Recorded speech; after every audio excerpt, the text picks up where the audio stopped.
Kane is a lonely virgin loser who gets stabbed to death while saving 2 baddies.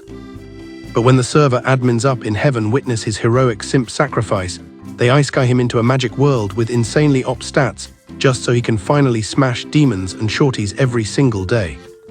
It all kicks off when Kane is doing a side quest to the store and spots a total creep, who's chasing down 2 girls like an absolute predator trying to swipe their V-cards. So Kane violently throws away his NPC behavior and tackles the dude to let the girls escape, but sadly tanks a fatal knife to the heart. As the girls rush back crying their eyes out, our boy hits the "this is fine" vibe, just relieved their HP bars are safe. Right before his screen completely fades to black, only for him to suddenly respawn in a premium tier bedroom wondering if his game just glitched. Checking the mirror, he catches a massive jump scare seeing a completely different avatar equipped. And once he realizes he's been fully isekai'd, the first thing this absolute degenerate checks is if his joystick gained any extra inches, but sadly, he's still suffering from a massive skill issue down there. Shortly after, he meets his new guild and learns his dad is a high-level noble commander named Garm. And when his maid Sylvia drops the lore that this server is packed with actual magic and monsters, Kane gets insanely hyped to start grinding. He immediately begs his dad to unlock his magic skill tree, but gets hit with the annoying tutorial restriction that he needs to be formally baptized first. However, sneaking back to his room, he casually discovers his magic is already unnerved, so he decides to hit the "I pretend I do not see it" strat and secretly practice. A few years of AFK farming later, Kane finally hits the level requirement for baptism and fast travels to the local cathedral, where his parents explain the meta, detailing how everyone rolls for divine protection between levels 1 and 5, determining their total MP. Stepping up to the altar, Kane stares down the massive, intimidating statues of the server admins, right as the bishop initiates the baptism sequence, instantly teleporting his soul into a VIP lobby where all 7 gods casually greet him. They basically glaze him for his absolute Chad sacrifice in his past life, rewarding him with a massive stat boost as a welcome bonus, which Kane greedily accepts. But right before logging out of the realm, he spots the creator god giggling like a troll, giving him major anxiety. The second he respawns, his family demands to know what dropped, but he violently dodges the question, sprinting outside to pull up his HUD, only to realize he literally rolled level 10 max protection from every single god. Knowing the server level cap is supposed to be 5, Kane starts heavily sweating, realizing his broken stats scream main character syndrome, and he desperately needs to hide them. Which is exactly when he spots a built-in status conceal cheat code that lets him fake his levels. But the moment they arrive back at base, his dad demands to inspect his stats, and Kane confidently flashes his menu, completely forgetting to actually toggle the conceal skill like an absolute brain-dead casual. His entire guild goes completely silent looking at his cracked op magic, forcing his dad to threaten him with a permanent ban if he ever leaks this to the public, since the kingdom would instantly target him. Later on, Kane finds a random summoning grimoire on his bed, thinking Delulu is the Solulu, and hoping he can summon some cute fluffy pets. So he steps into the yard and draws a magic circle, accidentally spawning in an insanely high-level hostile mob. The beast instantly pulls aggro on his sister Riani and her friend Palmer, forcing Kane to dive into the danger zone to block the hit. And after parrying the mob like a flawless Sekiro speedrun, he manages to delete the monster, but completely ragdolls into the dirt hearing the girls screaming. Assuming he just caught another game over, he braces for impact, only to realize he tanked the damage flawlessly, completely relieving Riani and Palmer. Seeing their wholesome smiles, the MC realizes that unlike his virgin past life, he's finally got the plot armor to protect his squad. So at his birthday event the next day, he officially locks in his class as an adventurer to carry the noobs. His dad completely backs the strat, agreeing to hire some private tutors to boost his XP, leaving Kane absolutely hyped. And when he spots 2 girls logging into the manor, he completely loses his mind, yeeting himself out the window and accidentally face-planting straight into some massive bazongas. After intensely apologizing for the accidental grope, he realizes these baddies are his new tutors, a highly anxious redhead named Millie and an absolutely top-tier chill elf named Nina. Skipping the tutorial dialogue, they drag him straight to the PvP arena to run some basic sword mechanics. But shockingly, Kane's auto-attack is already flawless, prompting Nina to joke that he's outscaling Millie, completely triggering Millie's competitive ego. Salty as hell, Millie challenges him to a 1v1 duel and tells him to pop his ultimate. But the second the timer starts, Kane effortlessly obliterates her entire defense, totally shaking Nina, who demands to know if he's hacking with the God of War's protection. When Kane casually confirms he's got the buff, Millie rage quits the duel and forces Nina to take over his magic training. Flexing her level 3 magic protection, Nina tries to run the basic magic tutorial, but Kane hits her with the skill issue and says he already data-mined all the books. He then proceeds to casually spam high-tier fire, water and earth spells while pretending he's just a low-level scrub, making Nina think this kid literally imported his save file from Avatar, since not even the royal sages have unlocked all elemental trees. When she asks if he also got blessed by the god of magic and he nods, the girls realize they're basically trying to tutor a literal raid boss. To add insult to injury, he smoothly pulls a towel out of a spatial item box, making the girls completely lose their minds since that's an endgame elite skill. Realizing the yard is way too small for his massive hitboxes, Kane begs them to take him into the open world map since he's been stuck in the base forever, taking this massive issue straight to Garm. The girls snitch that Kane is completely overleveled and will literally nuke the entire mansion if they cast intermediate spells here. So Garm grants them permission to explore the wild, strictly enforcing a curfew so they don't get caught lagging after dark. Hitting the open world, Kane is absolutely buzzing, and Nina sets up a basic target practice quest by pointing at a random boulder. But to their absolute horror, this menace completely vaporizes the rock into dust, leaving them speechless that his mana bar hasn't moved an inch. Suddenly, Nina's radar pings a hostile mob in the trees, revealing a cursed, man-eating rabbit sprinting straight for them. The rabbit bypasses the tanks and goes straight for Kane, but he just hits the No You button, spamming air bullet to instantly yeet it out of existence. The girls aggressively hype up his first kill, while Kane casually drops the loot into his spatial inventory to completely flex on his dad later. Seeing that op storage, Millie admits she's basically broke trying to save up for a magic bag, since they cost an absolute fortune on the marketplace. Thirsty for more XP, she orders Nina to pop a search spell, pinging multiple hostile signatures nearby, which instantly makes Kane's gamer senses tingle. The second Nina drops the tutorial on how the spell works, Kane flawlessly mimics the exact code on his first try, leaving her completely flabbergasted. Going full rage mode, Kane hunts down the rest of the murder bunnies with his squad. But when one tries to retreat into the deep forest, the girls physically block him, warning that the dark zone is packed with nightmare-tier bosses. They drop the tragic lore that these mutated freaks trigger a server-wide raid on the city every few years, which is why the massive defensive walls were built in the first place. Hyping Kane up to max his stats so he can become the ultimate raid defender when the next monster wave crashes the server.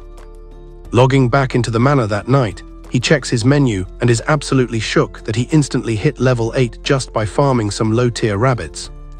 Scanning his passive skills, he discovers a glitched multiplier that boosts his XP by 100, realizing the troll admins basically gave him the Gojo Satoru cheat codes.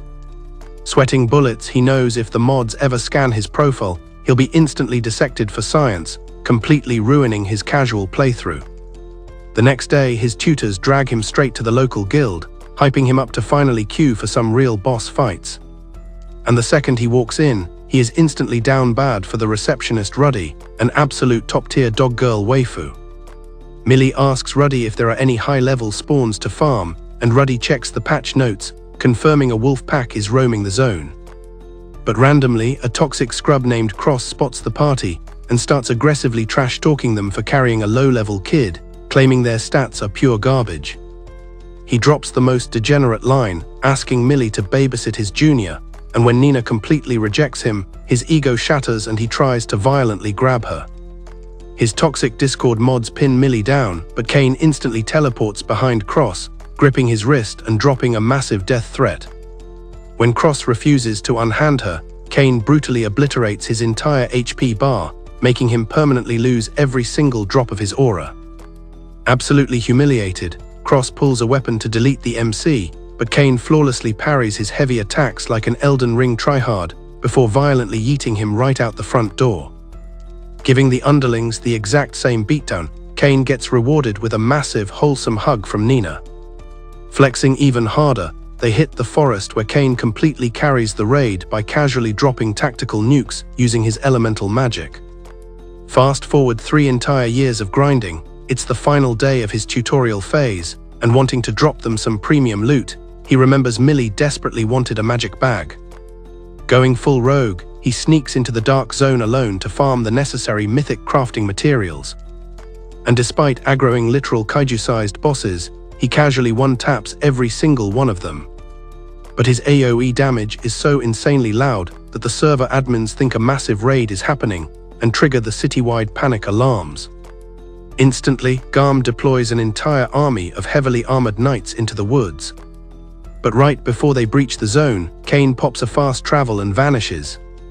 Investigating the crater, Garm spots a dropped handkerchief with his own guild crest, instantly hyperventilating, realizing his son caused this absolute chaos.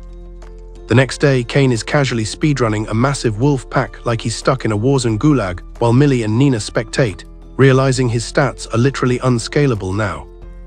Once the lobby is cleared, the girls officially graduate him, and Kane drops the ultimate Riz by gifting them 2 custom-colored magic bags as a thank you. He casually leaks that he farmed a blood ogre and an earth dragon for the parts, making their brains blue screen since not even a maxed-out A-rank party could survive that. Kane apologizes that the bags can only hold an entire mansion, completely breaking Millie's reality since the most expensive bags hold maybe a single carriage. Absolutely drowning in the sauce, they reward him with dual kisses on the cheek, completely stunning the boy, and promise to carry him if he ever needs help, leaving Kane standing there with massive post-game depression as they log off.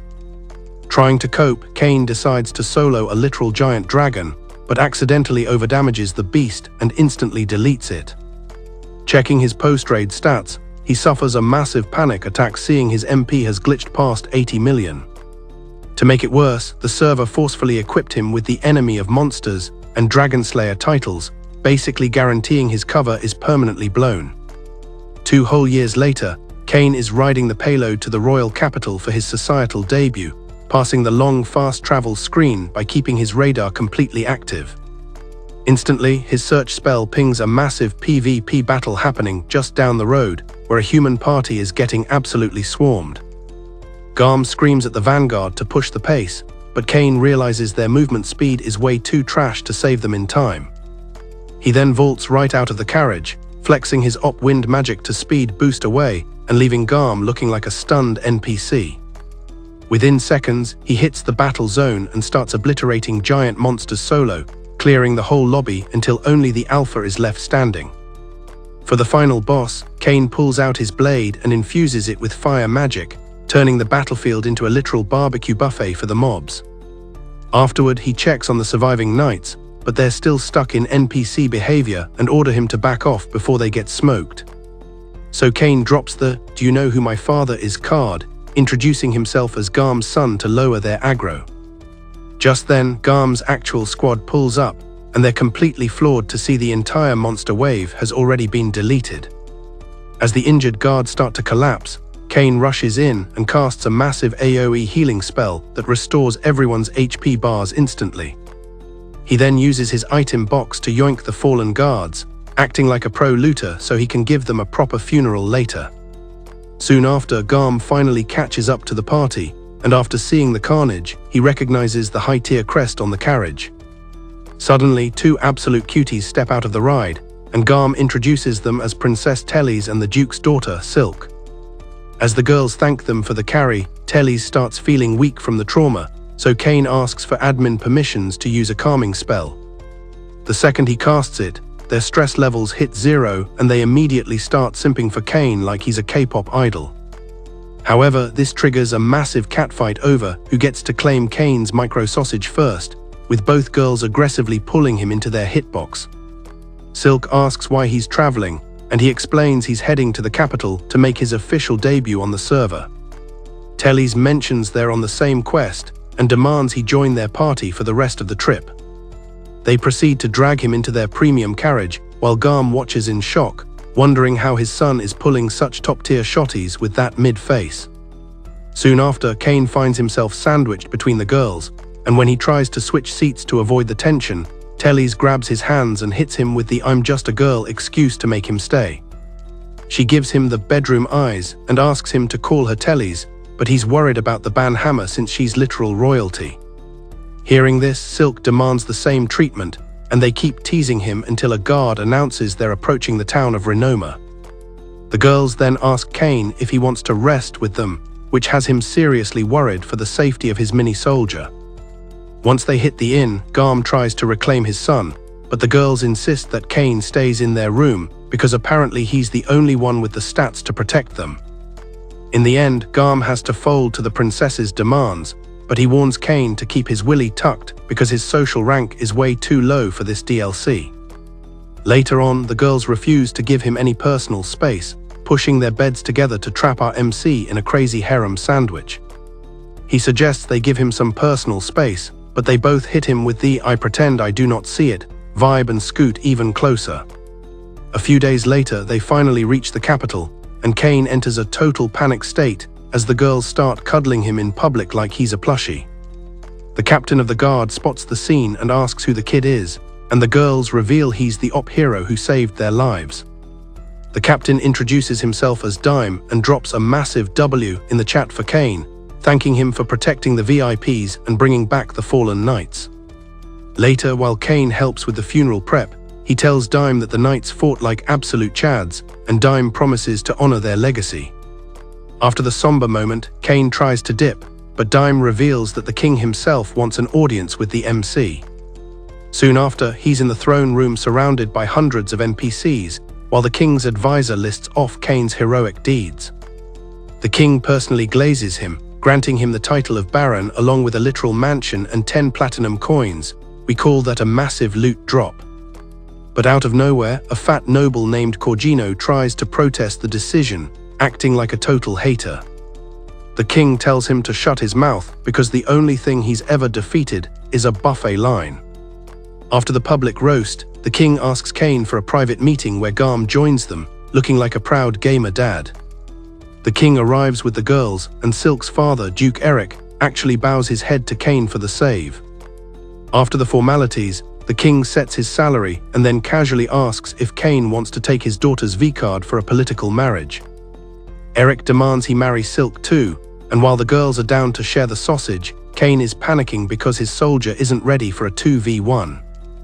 They remind him that they already shared a bed during the trip, so Kane is basically forced to agree to the ultimate harem three-way.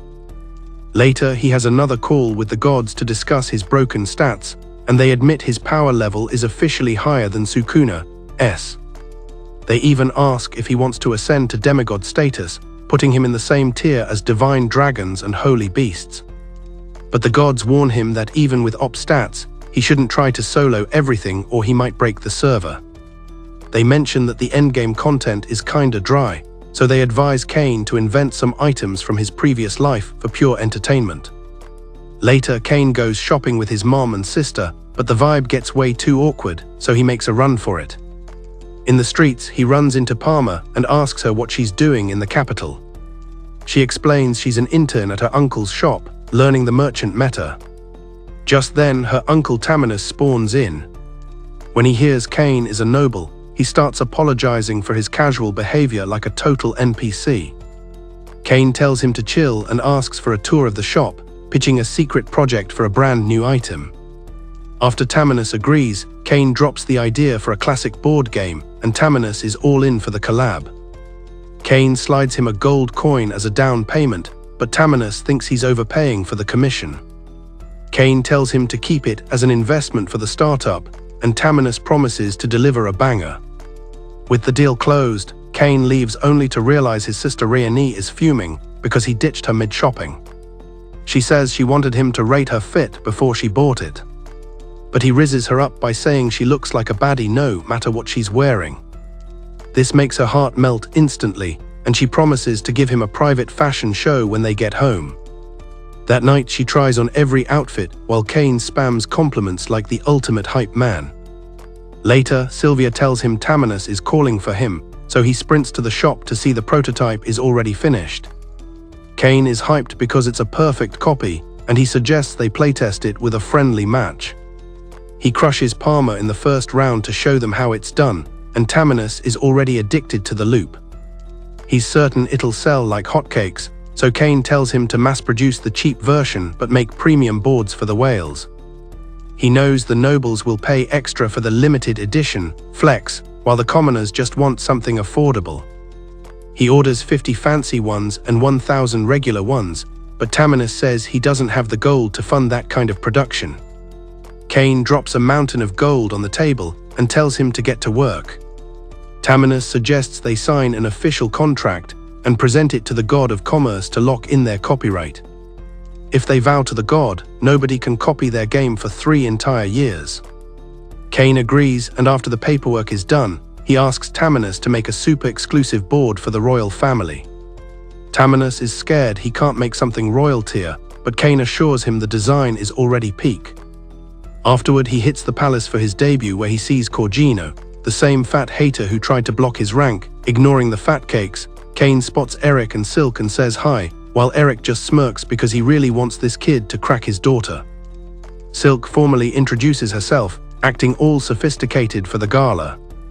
Kane tells her she looks so fine she could be mistaken for a princess, and they have a total main character moment. But Eric ruins the vibe and calls out Kane for being a natural Rizzler, which has Garm dying laughing. Kane realizes he's so used to glazing his sister that he's accidentally rizzing up every girl in his path. Just then, the king shows up with the queen and Tellys, giving a toast to all the new players debuting today. Kane and his family step up to bow to the king. Kane tells Tellys she looks like a literal goddess, which definitely has her sprinkler going off. He then reveals he brought a gift and asks for admin permission to use his item box in the palace. He pulls out the fancy board game, Reversi, that he and Tamanus designed, and the royals are immediately intrigued.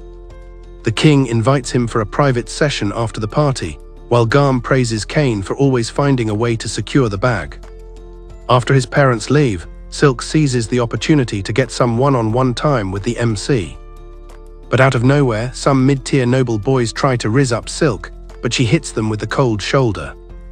When Kane introduces himself, the boys start acting toxic, and Kane realizes one of them is hater Corgino's son because he's just as ugly as his dad. The kid, Habit, demands Kane apologize for even speaking to him without a permit. But before Silk can even roast him, Kane tells Habit to apologize for being an annoyance to Silk. Habit gets salty and says, "Catch me outside, how about that?" Empty line. They head to the courtyard where Silk uses the opportunity to cuddle up to Kane while pretending to be worried. The bullies get jealous and try to jump Kane. But their attack power is even weaker than your game with actual women. Silk finally gets annoyed and reveals they're picking a fight with a baron, and the brats immediately wet their pants. She tells them Kane soloed an army of orcs, and they get so scared they start begging for mercy like total NPCs. After they run off, Silk teases Kane for holding back and threatens to tell Tellys about his dark side. He begs her not to snitch, so she demands a private date as hush money. Just then, Tellys runs in asking what's up, but Kane covers Silk's mouth to stop the leak. Tellys gets shy seeing him get freaky with Silk and demands an explanation for the physical contact. Silk tells her they were just planning their date, making Tellys jealous as she demands a date too. Kane agrees to a double date, only to see the king giving him a bombastic side eye for being such a forward Rizzler with his daughter. The king invites him to the parlor where the advisor hands him the map and the keys to his new mansion. He tells Kane the king almost skipped a world meeting just to hang out with him, talk about main character energy. Kane thinks he's dodging his daily side quests to go home early, but Eric pops up out of nowhere to challenge him to a reverse match. Suddenly, the entire lobby of nobles spawns in to catch those hands too, leaving our boy in a total state of panic. Later, Kane follows his minimap to find his new mansion, but the graphics are so trash the place looks more run down than a haunted house in a horror game. Stepping inside, the lighting is completely nerfed, so he pops a light magic spell just to see the disaster. He realizes the furniture has zero durability left, and the whole mansion is basically a layer of dust and grime. Using video game logic in real life, Kane casts a massive repair and clean spell, transforming the dump into a premium tier base in seconds. Right as he's checking out his new spawn point, Sylvia loads in with a squad of helpers, ready to start their maid service quest. His new butler, Colin, reveals he's already a massive fanboy because he's been following Kane's heroic deeds in the local news feed. Sylvia orders the girls to start the cleaning mini-game, but they realize the place is already sparkling because Kane used his admin privileges to do it instantly. With the base already prepped, Sylvia dips, while Colin suggests Kane return to his father's manor because his older stepbrothers are finally logging back in. Back at the family guild, the brothers hear the news that the noob now owns a premium mansion.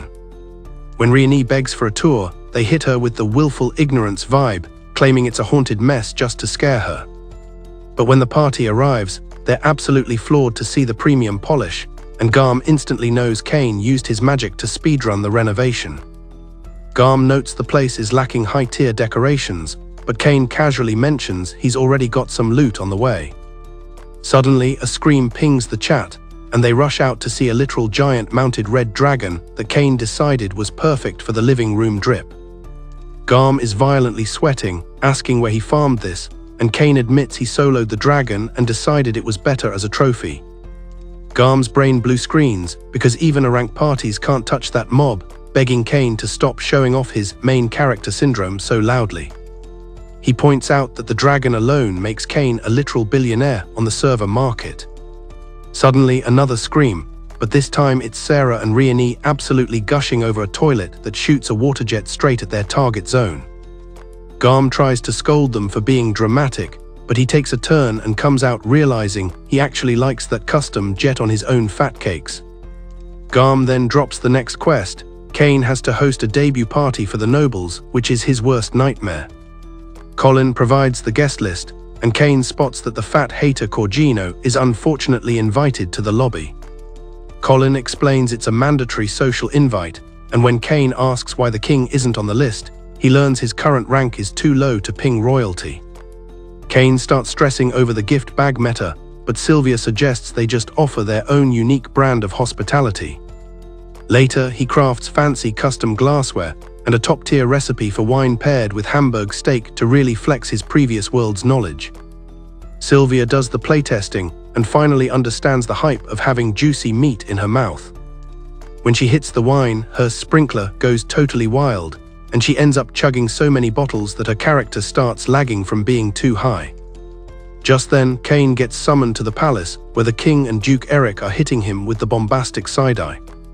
The king is legit salty that he wasn't invited to the party, reminding Kane who gifted him the mansion in the first place. Eric starts trolling the king, waving his own invitation around and reminding him that Kane is technically too low rank to send him mail. Kane smoothly recovers, saying he wanted to deliver the invite in person like a Chad, pulling a last-minute letter out of his inventory. The king's mood is instantly buffed, and Kane is just glad his speedrun invite actually worked on the old man.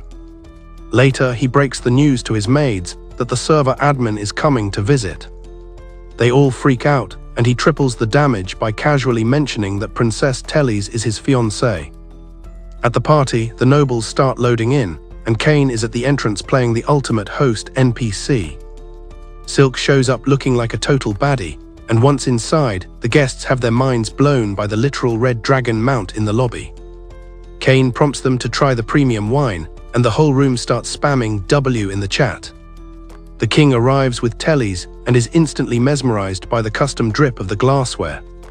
He tries the wine and gets hyped, but the Hamburg steak is what really causes his brain to blue screen from the flavor. Then the queen jumps in, excitedly telling the king about the legendary waterjet toilet Kane invented. The king immediately orders a palace-wide installation before declaring that Kane's hospitality is officially the peak.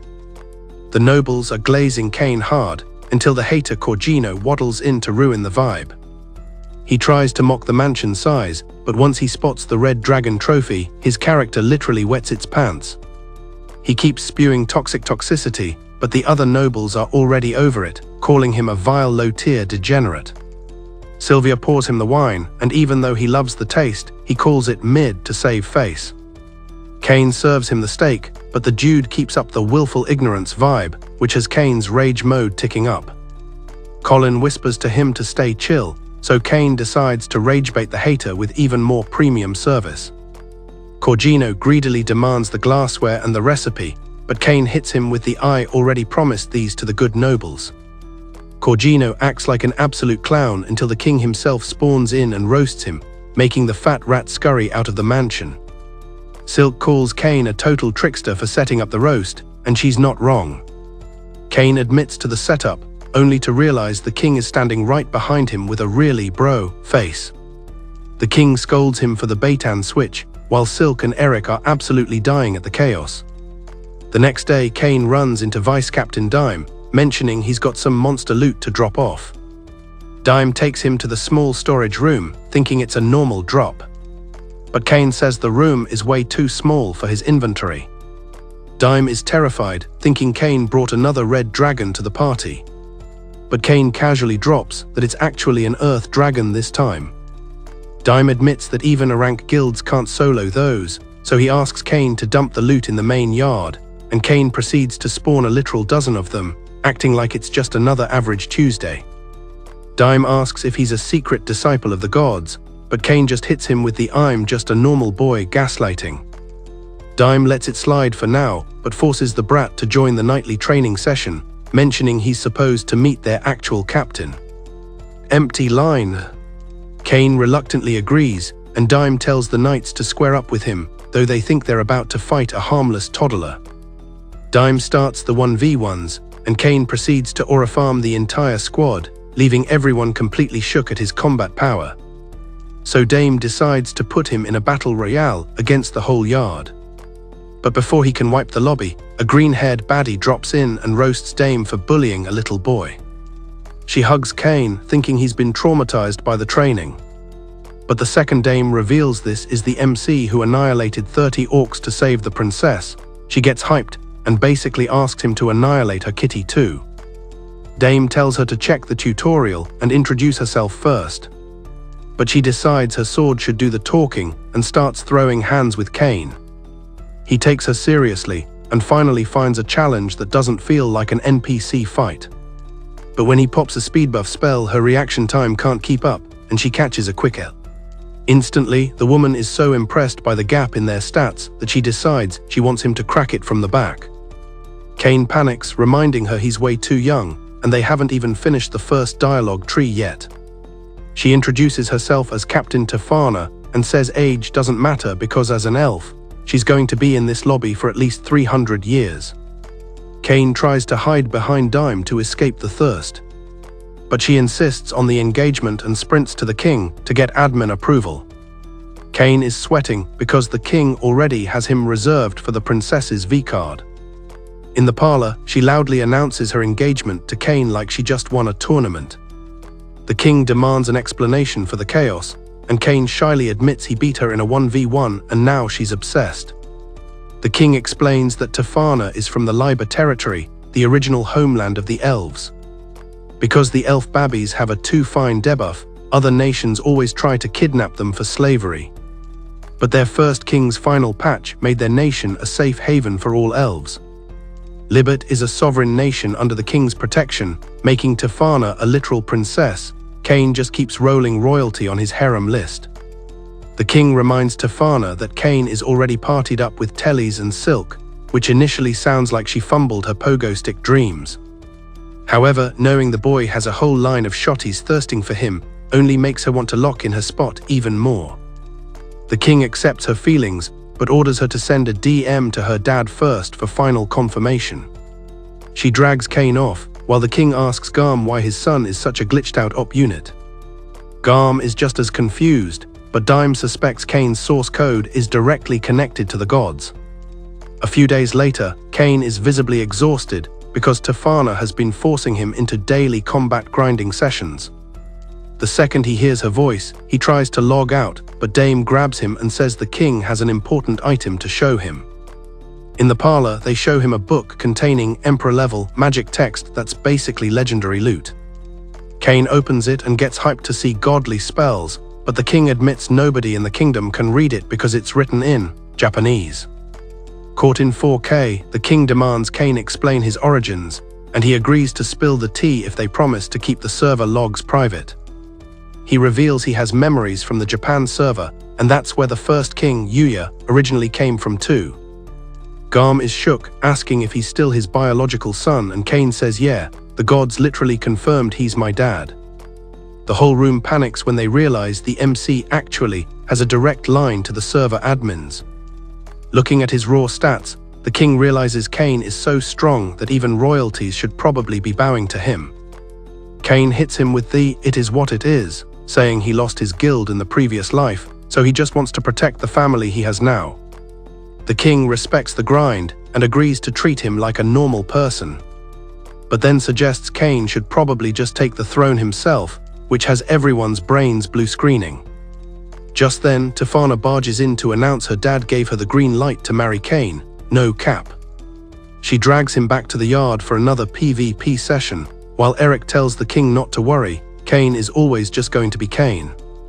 The king totally backs him up, ordering everyone to keep his stats a secret before leaving the chat, and praying our op MC carries the kingdom.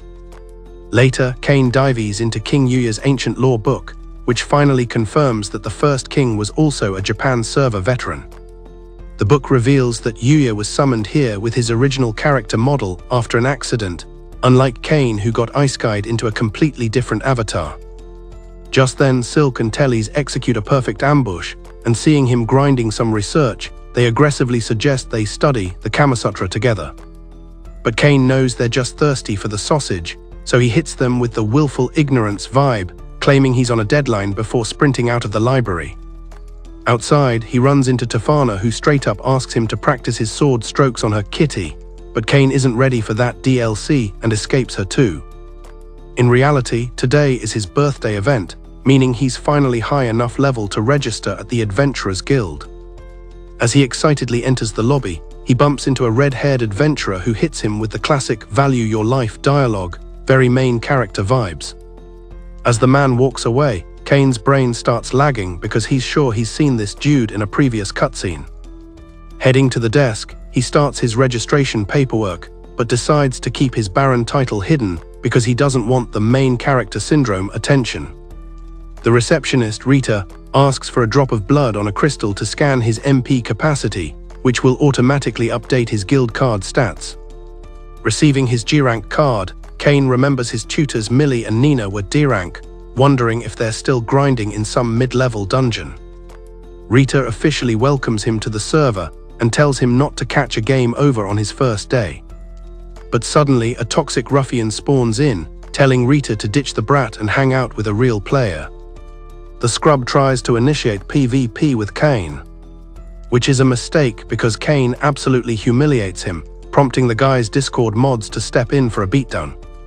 Kane starts clowning on the whole squad, making the leader so salty he pulls a sword, right until the red-haired adventurer blocks his path. The guy's name is Claude, and he tells the ruffian to pick on someone with actual stats, scaring the trolls out of the building. Kane drops a thanks for the carry, but Claude laughs and says he was actually saving the ruffians from getting deleted by Kane's aura. He invites Kane to the tavern and asks how his movement speed is so cracked for a level 1 noob. Kane hits him with the humble "I had good teachers" line, and Claude raises a glass to his future on the leaderboard. Kane asks about the Ice Flame title he heard earlier, and Claude reveals that's his official party name. It turns out he uses a flame sword while his wife is a maxed out ice mage. So together, they're the literal Ice Flame. Claude notes that having a waifu in your party is the meta, advising Kane to find a trustworthy duo partner if he wants to speedrun high-level quests. He then flexes his gold card in Kane's face, showing off his A-rank status. Claude admits he's nowhere near the first king who had an SSS rank black card, but he still thinks gold has the best drip. Suddenly, Claude takes 0.1 physical damage from a head bonk by his angry wife, Lena, who's been looking for her AFK husband. Kane introduces himself and Lena warns him to watch out for toxic players in the lobby and to ping them if he needs a rescue. Claude tells her Kane is built different and was about to solo the ruffians. But Lena just tells him she'll initiate PvP on him if he doesn't come home, dragging him away by the ear. Once the duo logs off, Kane looks at the G-Rank quest board. But all he sees is simple cargo transport quests, which is way too vanilla for his power level. He then spots a goblin-slaying job with no loot cap. He locks in that quest as his first mission and happily sprints out of the guild to start the grind. Suddenly, Tefana tackle-hugs him and demands to know what her husband is up to. Kane explains he's on a quest, so Tefana decides to join the party as his legendary support. Dime reminds her they have a training raid scheduled, but she says simping for her man is way more important than daily chores. Kane tries to log out, but she blocks the exit and drags him straight to the forest map. She's absolutely beaming to be alone with him in a monster zone, turning his first serious quest into a total cringe fest. Kane pops a search spell to ping some mobs and finds a carriage that's been completely griefed. He spots an NPC getting jumped by goblins and intervenes with a frame-perfect heal. Meanwhile, Tefana starts speedrunning the goblin pack with her sword. But when the reinforcements spawn in, Kane buffs her with magic, letting her play literal fruit ninja with the mobs. She jumps on Kane for some headpats, but the vibe is ruined when a squad of high-level green lizards appears. Kane tells Tefana to escort the VIP to the safe zone, while he stays back to clear the lizard problem. Once she's gone, he casts a massive ice spell that deletes every lizard on the map instantly. A bit later, Millie and Nina arrive to farm some lizards. But all they find is a giant crater where Kane's spell basically uninstalled the mobs. Back at the guild, Kane tells Rita he cleared the lizards, leaving her shook because those monsters are usually a C-rank party wipe.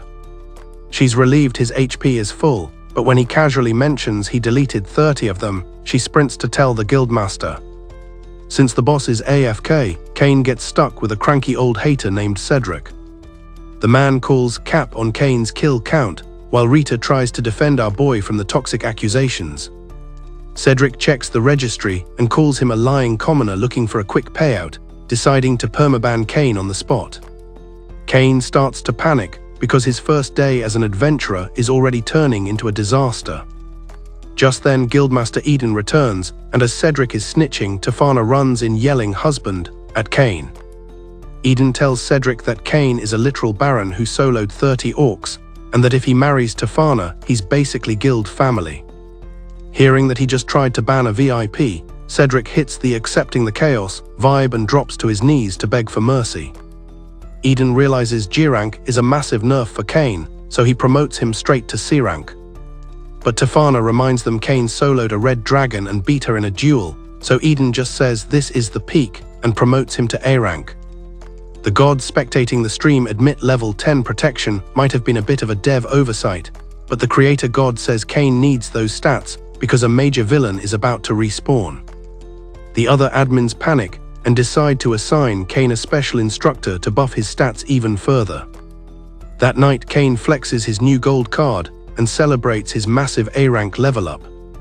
The next day, Sylvia breaches Kane's room to yell that he's late for his academy entrance exams. But Kane stays chill and makes his exit. She follows him outside, crying because she failed her wake-up quest. But Kane assures her it's fine and that he's got plenty of time left on the clock. He turns the corner and uses a literal teleport hack to spawn right in front of the academy. Must be nice. Inside, he grabs his roll slip and hits the examination room to start the written portion. The proctor arrives with a "don't try me" face, warning that cheaters will be instantly kicked from the server. Looking at the questions, Kane realized he knows all the answers, finishing the whole thing in 30 minutes and using the rest of the time to AFK. After the paper test, the proctor announces a magic stat check, which has Kane sweating bullets. They head to the practice arena, where the goal is to nuke the targets with their strongest spells.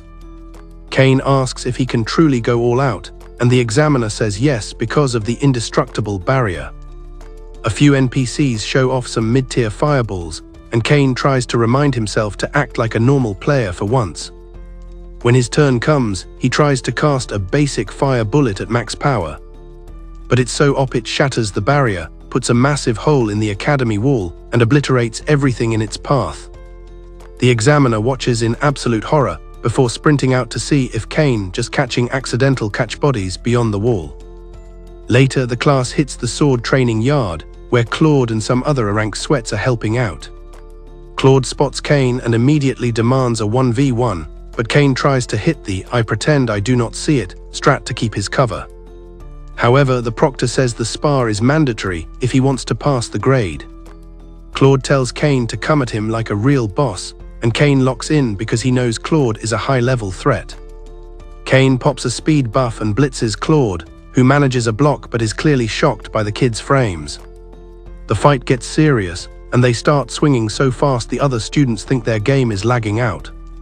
Before they destroy the yard, the examiner stops them, roasting them for making every other student look like a total noob. Claude calls it a draw but promises to carry Cain on some high-level raids soon, giving Cain a massive headache. The examiner then tells Cain to get out of her sight before he traumatizes any more freshmen. Later, he returns to the mansion where Sylvia asks about his test scores. When he says he aced it, she goes full hype beast and decides to throw a celebratory banquet. Cain says it's too early to celebrate, but his hunger bar hits red, so Sylvia is determined to stuff him with premium food. The next day, Cain gets summoned to the king, who demands to know why he's blowing up academy property. Cain explains he was told to go all out, but he actually nerfed himself by not using emperor-level magic. The king is shook that he can even access those spells, but Cain admits he's still got some skill issues with the timing, so he sticks to the basics. He asks for admin permission to test an emperor spell, but the king hits him with a fast "Denid" for the sake of the city. The king then asks why Silk and Tellys didn't see him at the exam, which leaves Cain looking like a confused NPC. He explains his pathing, only to realize he entered through the Commoner's Gate because he didn't check the North Gate Noble VIP entrance. Eric starts laughing because he already heard about a commoner who got 100% on the written test and almost uninstalled an A-rank player during the spar. He knew instantly it was Cain and realized that Advisor Magna is going to have a bad time doing the server maintenance on that wall. Right then, Magna pulls up with the repair bill, and the king scolds Cain for the property damage, forcing a quick "my bad" apology. Heading to the academy to see the leaderboard, he runs into Silk, who congratulates him for being rank 1. She also reveals that Tellys is super salty about being ghosted on exam day. "Cain, you're in trouble now." Right after that, we catch Ryan doing his regular NPC duties and guiding the students to the hall. But the second he says hi, she tackle hugs him like a true simp because she hasn't seen her favorite brother in days. She drops the bomb that he has to give the valedictorian speech since he topped the charts, and Cain starts sweating because he has zero social skills, just like you guys. That evening, he fast travels home where Sylvia immediately pounces on him, demanding to know if he aced the mission. Cain confirms he's rank 1, making her tear up like she just watched the season finale of her favorite show. The next day at the opening ceremony, both Tellys and Silk park themselves right next to him, making every other boy in the lobby violently jealous.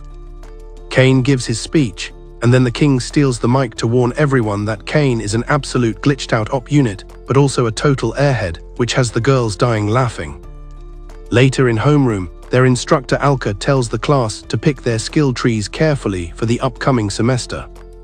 Cain tries to lock in the adventurer course, but Silk and Tellys block him, reminding him he's a noble now and needs to learn the high society meta. Silk points out he can multi-class, so he greedily picks nobility, adventuring, and magic. He asks Tellys what her build is, and she gets all shy, saying she's picking internal affairs so she can manage his loot after the wedding event. Silk chimes in that she's studying commerce to handle the guild finances, and it's clear they both look forward to getting cracked by him.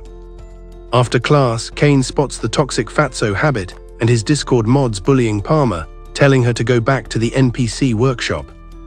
Cain steps in to stop the griefing, and Habit immediately panics because he knows he can't initiate PvP with a Baron.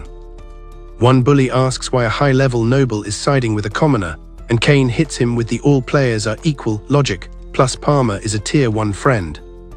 Habit tries to threaten Palmer's family with his dad's influence, but Silk spawns in and dares him to try anything funny, and she's not capping. Tellys joins the party too, asking who's looking for a ban, which makes the bullies drop on all fours like total NPCs. Tellys threatens to snitch to the server admin, her dad, if they don't apologize to Palmer right now. Realizing they messed up, these random mobs beg for forgiveness and completely dip out. Palmer thanks Kane for the carry, which is wholesome. But the girls tell Kane to take a seat because they have a few questions for Palmer regarding their man. While the girls are arguing, Kane hears a private voice chat in his head. The mystery man tells him to fast travel to the library immediately. Once there, he teleports to a hidden mansion where a man is pouring coffee, which is weird because coffee is basically forbidden DLC in this world. The man says welcome home and uses Kane's old Japan server gamer tag, Kazuya. He tells Kane to chill because the admins already leaked the info about his reincarnation. He introduces himself as Yuya, the first king, and Kane is mind blown that a player from 300 years ago is still logged in. Yuya tells him to use his appraisal skill, and Kane sees the title God of Creation. This dude literally built the whole server. He adds that the gods hired him to train Kane, but our boy thinks his current stats are already too cracked. Yuya challenges him to a minigame to steal a cookie from his hand, but before Kane can even blink, Yuya has a sword to his throat, proving he has a major skill issue. Kane asks why he needs to grind more, and Yuya reveals there's a final boss coming.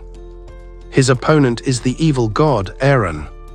Eren is a toxic player who made everyone fight to the death centuries ago by messing with their subconscious. Yuya and his original party managed to seal him away back in the day. But the seal's durability is hitting 0, and Eren is about to roam free and grief the whole map. Kane asks why Yuya can't just solo him again, but Yuya says he's an admin now and isn't allowed to interfere with the gameplay. Yuya leaves the main quest to Kane, cryptically saying his previous life memories are going to be key. Before Kane can ask how, Yuya grabs him and teleports him to a training dimension, promising more lore if he can finally snatch that cookie. He gives Kane a compass to find the mansion and says he needs to reach at least level 600 to even stand a chance against the final boss. Kane is shook because he's only level 300 right now, talk about being underleveled. But Yuya tells him time is warped here, 1 whole year in this world is just 1 day on his home server. Yuya leaves and Kane locks in, rushing into the forest where he faces nightmare-tier mobs he's never seen before. Meanwhile, Silk and Tellys visit his mansion for a surprise raid, only for Sylvia to reveal he's been AFK for a whole day. The maid is worried he got deleted, but Tellys is confident his plot armor is too strong and decides to camp until his return. Hours later in the real world, months have passed for Kane in the training zone, and he hasn't slept a single minute. He's almost losing his mind when he spots a white Fenrir on 1 HP, about to hit the game over screen. He considers putting it out of its misery, but remembers his own death and chooses to heal the beast instead. His first healing spell fails because his mana bar is completely drained from the grind. He forces one more cast and manages to save the beast before his brain blue screens and he passes out. While he's out, the Fenrir protects him from mobs, and when he wakes up, Kane realizes they're both solo players. He asks the Fenrir to join his party, and the beast agrees, forming an unbreakable bond between man and Fluffy Doggo. After a massive time skip, Kane finally makes it back to the mansion, but he and his Fenrir Haku have had a massive glow-up. Yuya welcomes them back, casually mentioning it's been 4 years, which explains why Haku is so big. He tells Kane that Haku is a legendary tier beast, and they should sign a contract so he can be summoned like a Pokémon. Yuya then introduces his next coach, Darain, who tells Kane his stats are mid compared to Sukuna and immediately knocks him out. The next day, Kane wakes up in an unfamiliar house and realizes he's now training with Darien. Darien's wife, Ruri, welcomes him, and he spots a baby dragon which is basically the peak of cuteness. He tries to friend the dragon, but Haku gets jealous and starts growling, worried about his spot as the favorite pet. Ruri stops the fight and brings out food, and Kane literally starts crying because he hasn't had a home-cooked meal in 4 years of grinding. Back on the home server, 4 days have passed, and the girls are starting to get really anxious about their man. Kane keeps grinding with Darien, getting his cakes baked by the high-level warrior every single session. During a break, Yuya explains that Eren used to be the god of amusement, which is why there are no fun games in this world. Eren took them with him. Turns out Eren got bored and tried to turn the world into a massive Fortnite battle royale, which is why the other admins banned him. If he returns, the toxic games begin again and innocent NPCs will be deleted. Kane is locked in to stop this, so Yuya tells him he needs max power to protect his harem and family. Yuya then drops the tragic law. He wasn't strong enough to save his original party members, who were actually Kane's parents. Yuya and Kane's parents were a trio summoned together to stop Eren, and during the final raid, they sacrificed their lives so Yuya could land the sealing blow. This backstory buffs Kane's motivation to 100%, and he finally manages to win a duel against Darien. With the training arc complete, Kane returns to the mansion and finds Yuya paying respects at his parents' grave. After a quick mourning period, Kane says he's ready to head back, so Yuya uses a spell to nerf his physical age back to a kid. He tells Kane to take Haku, and Darien spawns in to give Kane his pet dragon Jin as a companion. Kane thanks the mentors and prepares to leave the training server. Yuya gives him a legendary sword and a letter for the current king as a farewell gift. When he respawns at his mansion, Sylvia spots him and immediately goes in for the hug. Silk and Tellys arrive and reveal they've been camping his base for days, waiting for him to log in. They reveal they spent the time learning how to bake cookies for him, and Kane inhales them all like he's never seen food before. After the snack break, he delivers the letter to the king, revealing Yuya is living in his own custom-made world as the god of creation. The nobles think it's Cap until he pulls out Yuya's sword, which is basically an SSS rank item that proves he met the legend. The letter confirms Kane's training arc, and Kane explains how he spent 5 years getting beat down to buff his stats. The king is still skeptical because for the rest of the world, he was only AFK for 5 days. Eric covers for him by telling the king about an urgent guild notice, warning our MC he needs to grind an A-rank quest immediately or lose his license. Kane sprints to the guild and apologizes to Eden for the delay. Eden says he knows Kane was grinding elsewhere, but Tefana has been depressed because her husband was missing. Kane dodges the romance talk and asks if he's still in the guild, and Eden says he has just enough time to finish his A-rank trial.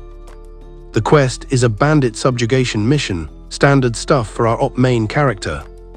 Eden hands over the map coordinates, and Kane decides to speedrun the whole thing since he's the strongest unit in the kingdom. He teleports to the woods and finds a mob of bandits jumping 2 adventurers who are trying to protect a carriage. When he lands, he realizes the adventurers are actually his old teachers, Nina and Millie. Millie is hurt, so he drops an instant heal on her, and suddenly there must have been the wind, vibe is gone because the teachers are ready to fight back. These fodder bandits laugh at our boys' level, not realizing the MC is about to clap their cheeks for laying hands on his teacher. He starts dropping the bandits one by one until the entire squad is deleted and laying at his feet. The girls ask why he's in the high-level zone, and he reveals he's on his A-rank promotion quest. The girls are shook because he just joined the server, and these missions are usually for C-rank sweats or higher. Kane casually flexes his gold card, explaining that he basically skipped the ranks, leaving them completely speechless. The carriage owner asks what to do with the prisoners, but Kane tells him don't worry about it. He drags the tied-up bandits back to the city for a public walk of shame, which is peak humiliation. He escorts the owner home and realizes it's actually Palmer's dad. What a coincidence. Palmer hears the story and realizes Kane just saved her family from getting cooked by bandits. Kane casually claims the exp from the bandits for his quest, and Palmer simps over how hard our op baron grinds even on the weekends.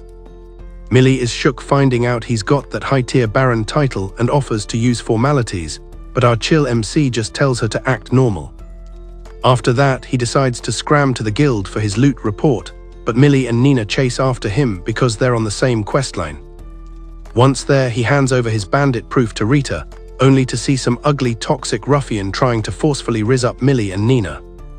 The girls hit him with the get lost emote, but when the scrub tries to block their path, Kane grabs his arm and prepares to uninstall his life. The goons catch a massive flashback of Kane beating them up years ago, and with high-level players Claude and Lana spawning in, they decide to rage-quit the scene. Kane explains the trolls were bothering his squad, and Claude realizes Millie is actually his own little sister. Talk about a small server. Millie drops the law that she tutored Kane back when he was a level 1 noob, so Claude suggests they hit the tavern to buff their celebration stats. While drinking, Claude learns Kane is already A rank, which makes sense since the kid was keeping up with his frames during the exam. Nina reveals his Baron title too, leaving Claude and Lena short-circuiting because they've been treating a VIP like a regular casual. The girls then flex the magic bags Kane crafted for them, and Lena gets super invested in the premium loot. When she hears they can literally hold a mansion, she declares them national treasures and begs Kane to craft her one too. She then passes out in his arms, and Claude just watches like a cuck, admitting his wife's liquor tolerance is a total skill issue. Suddenly, Kane recalls he has a school quest starting tomorrow morning. Claude says his stats are already maxed, but Kane insists there's still plenty of lore he needs to download. Nina offers a celebratory hug for being a good boy, but Kane runs off like a true virgin afraid of the female hitbox. Just then, Rita spawns in saying the academy needs a replacement instructor, which instantly piques Claude's interest for some trolling. The next day at school, Kane is hyped to grind, but the teacher nerfs him instantly, forbidding him from using magic because his DPS is too broken. Claude's squad spectates from the sidelines and decides to hop into the lobby as the new guest instructors. Claude orders everyone to show their guild cards, but Kane hits them with the willful ignorance vibe, saying he left his at home to avoid main character syndrome. During the raid, Kane tries to duel Claude, but the man ignores him completely, making our boy feel like an excluded NPC. Kane waits his turn like a patient gamer, but right when he's up, the timer hits 0 and the class ends before he can show off his cracked skills. Kane gets so tilted that he hits the forest at night, obliterating S-rank monsters for fun while cursing Claude's entire lineage. He causes so much AoE damage that the town guards assume the Prince of Darkness has respawned and trigger the server alarms. Garm mobilizes the army, but all they find is a giant crater and Kane's handkerchief, which is a massive giveaway of who caused the lag. The next day, the king summons Kane to discuss the incoming Darkness update, worried they need to warn the other servers. At this point, Kane has to admit he was the one griefing the forest, which is an absolute this is peak moment. Meanwhile, in a nearby cave, Aaron's seal durability drops again, and he gets eager to resume his toxic Fortnite battle royale. Back at school, the class is learning summoning magic, and since Kane is overleveled, a special palace instructor arrives to tutor him. The dude, Grat, tells the class they need to form a soul contract and draw a magic circle to summon a familiar. He hands out some gacha summoning cards so the students can pull some low-level pets. Kane is sweating, worried he's going to mess up the server like he did in the tutorial. Grat tells him to just put all his MP into the card, and Kane decides to trust the process, which is always a mistake. He dumps his mana, the circle glows like a flashbang, and he ends up summoning the literal Prince of Darkness. The prince is confused why a mere casual summoned him, but Kane just panics and flashbangs the whole room to hide the evidence. He wonders if this prince is allied with Aaron's toxic guild. Right as the prince appraises Kane's stats and moves in, Kane swings his blade, but the demon instantly drops to his knees to beg for a party invite. The prince promises to follow every command like a loyal Discord moderator. He even offers to delete the entire nation for him, but Kane hits him with the "I pretend I do not see it" and tells him to chill. The prince introduces himself as Seth, explaining they need a contract if Kane wants to use him as a summon. Kane signs the TOS just to make him disappear, and Seth vanishes into thin air. After the smoke clears, Grat asks what happened and Kane caps, saying the prince left because he denied the contract. Grat falls for the bait and ends the class, leaving Kane relieved that his cover isn't blown, yet. However, Grat immediately snitches to the king, and Kane is summoned back to the palace parlor to explain the glitch. The king asks for the ID of the summon, and Kane admits it was the Prince of Darkness, causing the king to literally wet his pants. Kane admits they're officially in a party now, which shocks the king because one wrong move from Seth could uninstall the whole kingdom. Cain apologizes for the skill issue, explaining he had no idea his mana was that cracked, while Grat explains the boy's MP supply is basically infinite. The king suspects Yuya's training arc made him a literal god, so he orders Cain to pull up his stat window for a dev check. He warns Grat to keep this off the forums or he'll get his nuts roasted on a grill. Cain opens the HUD and everyone's jaw hits the floor. He's officially achieved demigod status. The room wonders if they should bow, but Cain begs them to stop acting like NPCs and treat him like a friend. The king agrees, but casually adds that Cain can take the throne whenever he feels like it. He reminds Grat again to keep his mouth shut, before promoting Cain to Viscount and gifting him his own starter town. He tells Cain to show off his management skills, and if he doesn't fumble, his engagement with Tellys will finally go public. Later at the mansion, Sylvia hears the news and immediately wants to throw another house party. But the vibe is killed when Colin reports a massive monster onslaught in the forest. Cain rushes home to find his brother Jin, who confirms the monster spawn rate has glitched out and is way too high.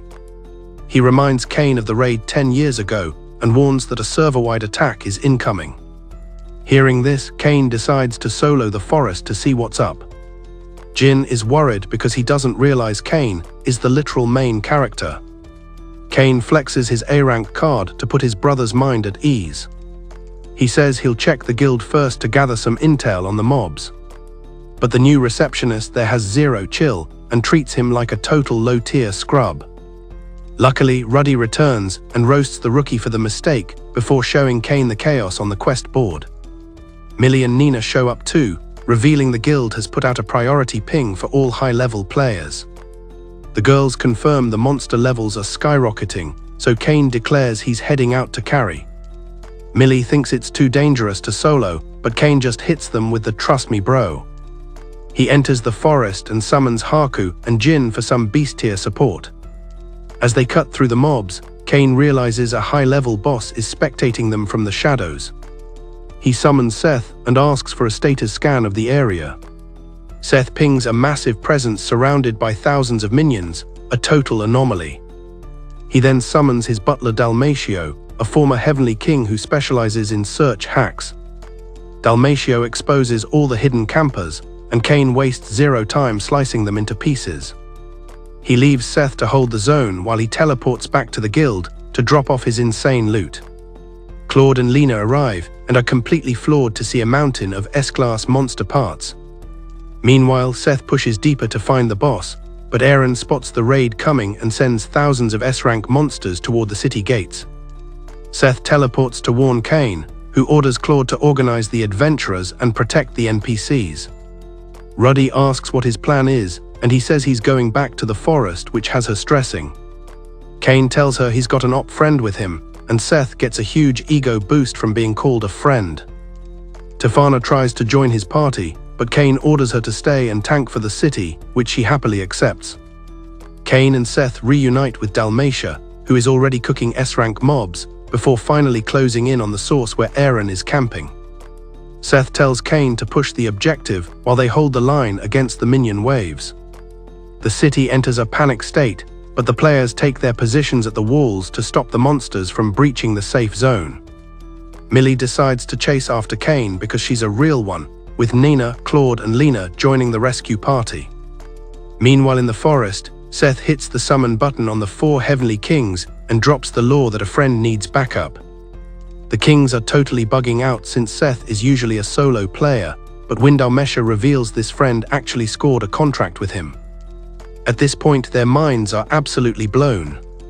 Seth tells them to save the questions for the post-game lobby because they have a forest to protect. Cain hits the core and drops a massive fire spell to clear the trash mobs. Aaron strikes back with a dark spell, but Cain hits a frame-perfect counter. As the smoke clears, Cain finally stares down Aaron in his massive black dragon skin. Aaron trolls him, saying this isn't even his final form, just a small piece of his code. He spawns thousands more monsters, declaring a global survival game to see if the humans can outlast the onslaught.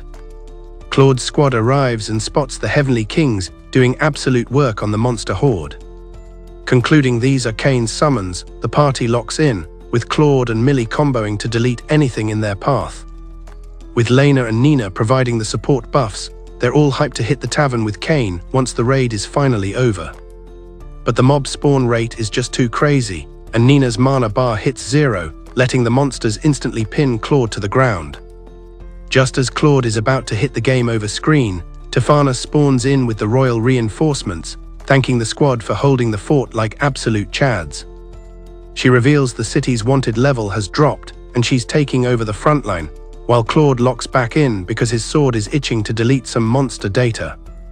Meanwhile, Eren looks at Kane and notes he's got the same main character syndrome, eyes as the couple who originally sealed him in the previous patch. And just like he sent Kane's parents to the Shadow Realm, he plans to speedrun Kane's funeral too. Kane hits a frame-perfect dodge and counters with a heavy spell, but it does 0 damage against Eren, who's still only using like 10% of his CPU power. The boss starts overwhelming Kane, forcing him to summon Haku and Jin for a co-op assist, only for Eren to yeet Haku aside like a total NPC. He aims a fatal strike to delete Haku from the server, but Jin jumps in to tank the hit like a legendary support. Eren keeps spamming attacks, but Kane steps in to block the damage, refusing to let his familiars catch a permanent ban. When Eren mocks his weakness, Kane tells him to shut his airhole because protecting his guild is exactly what gives him that broken-op energy. He then charges up a divine light spell that's so bright it literally flashbangs the entire city miles away.